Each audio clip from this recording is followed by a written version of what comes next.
কতটুকু অশ্রু গড়ালে হৃদয় জলে সিক্ত, কত প্রদীপ শিখা জ্বালালে জীবন আলোয় উদ্দীপ্ত, কত ব্যথা বুকে চাপালে তাকে বলি আমি ধৈর্য।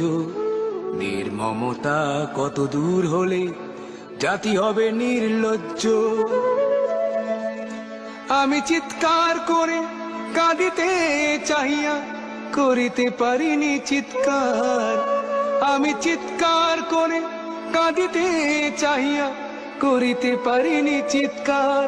বুকের ব্যথা বুকে চাপায় নিজেকে দিয়েছি ধিক্কার। কতটুকু অশ্রু গড়ালে হৃদয় জলে সিক্ত, কত প্রদীপ শিখা জ্বালালে জীবন আলোয় উদ্দীপ্ত, কত ব্যথা